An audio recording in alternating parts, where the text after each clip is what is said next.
Алыскы шаарлардын биринде акылы тунук бир аксакал жашаптыр. Ал аксакал элин дайыма жакшылыкка чакырып, жамандыктан кайтарып жүрөт экен.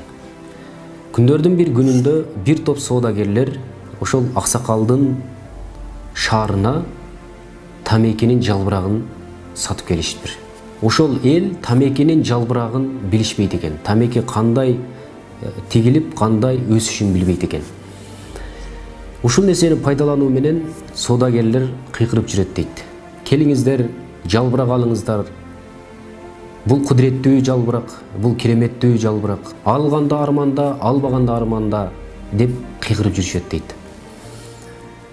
Анан бул эмне болгон жалбырак деп элдин баары үймөлөктөп, ошол жерде бир топ болуп туруп калышты дейт. Дагы эмнеге пайдасы бар десе, бул бүткүл ооруга эм болот, бүткүл ооруга шифа болот деп кыйкырып ошол жерде тамекисин сатуу үчүн, өткөрүү үчүн болгон жалгандын баарын кыйкырып аткан болот. Анан аксакал дагы келип караса, элдин баары кызыгып калган. Эми элди бир сөз менен токтотуш кыйын болуп калган. Ошол жерде көрөгөчтүгү менен эл журт мага көңүл бургула. Ооба, бул тамекини алып чексеңер, силердин үйүңөргө ууру кирбейт. Бул тамекини чексеңер, силерди эч качан ит каппайт. Бул тамекини чексеңер, силер эч качан картайбайсыңар деп айтат. Анан соодагерлер кубанып кетип, аксакал, туура айттыңыз. Муну кантип билип алдыңыз?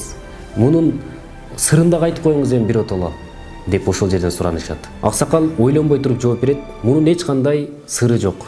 Болгону тамеки тарткан адамдын үйүнө эч качан ууру кирбейт. Анткени ал түнү менен таң атканга чейин көрсүлдөп жөтөлүп чыгат.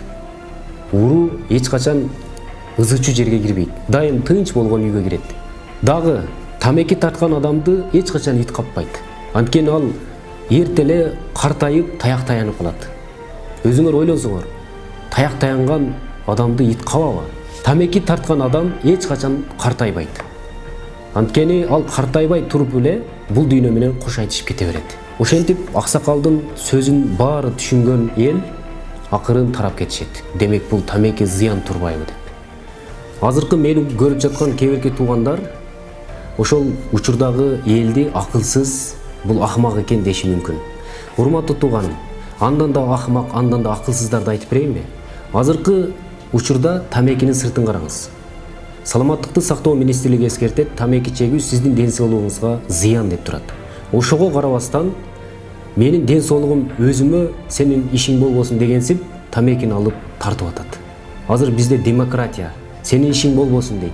Бирок тууганым, эгерде тамеки тартып атсаңыз, анын түтүнү чыгып атса, сиз 20% зыян алып атсаңыз тамекиден, сырттагы адам 80% зыян алат экен.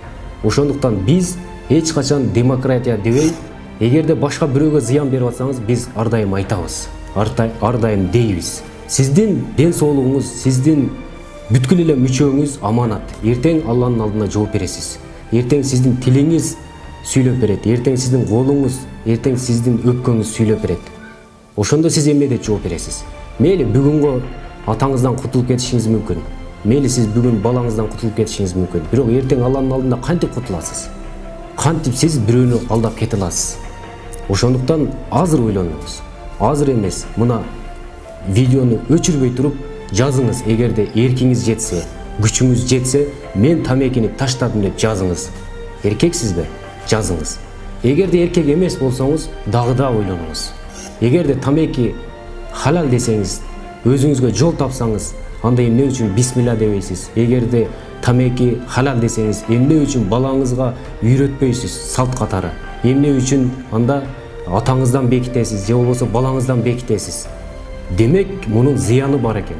Бул инсанга зыян берет экен, шарият уруксат бербейт. Тууганым, ойлонуңуз. Бир эле тамеки деген сөздүн айынан канчалаган адамдар күнөөгө батып атат. Аны ташыган адам, аны алып келип берген адам, аны чыгарган адам, аны тарткан адам, аны жыттаган адам. Мисалы, бир тамеки тарткан эркектин жанында аялы эч качан эркектин жытын жыттабайт. Ал жана устаздар айткандай, ал моорунун жытын жыттайт. Аялдар дагы бир мындай жакшынакай бир эркектин жытын жыттагысы келет. алардагы мындай орысча айтканда приятный жүргүсү келет. Бирок сиз моор жыттанып, сиз тамеки жыттанып жүрсөңүз, сиз эч качан жакшылык таппайсыз. Бир шейхтен бирөө сурап атат дейт. Ассаламу алейкум. Ва алейкум ассалам. Менин тамеким ажатканага түшүп кетти, эмне болот деп. Анан тамекиңдин оозу ачык беле, жабык беле дептир. Жок, жабык эле десе, Кудайга шүгүр дептир. Эмне болду десе, сенин ошол тамекиң ачык болгондо, ошол ажаткананын ичин жаман кылып коймок, ыплас кылып коймок. Ошондуктан шүгүр дедим дейт. Ошондуктан туугандар, бул ыплас нерсе. Ашкере ысырапкерчилик. Сиз өзүңүз эле эсептеп көрүңүзчү, бир күндө канча тамеки тартасыз. Ошонун акчасын эсептеп көрүңүз. Күнгө эсептеңиз, айга эсептеңиз, жылга эсептеңиз. Ошентип сиздин жашооңуз кандай ысырап менен өтүп атканын байкайсыз, билесиз. Тамеки тартуу сиздин ден соолугуңузга зыян. Бүгүн эмес, азыр таштаңыз.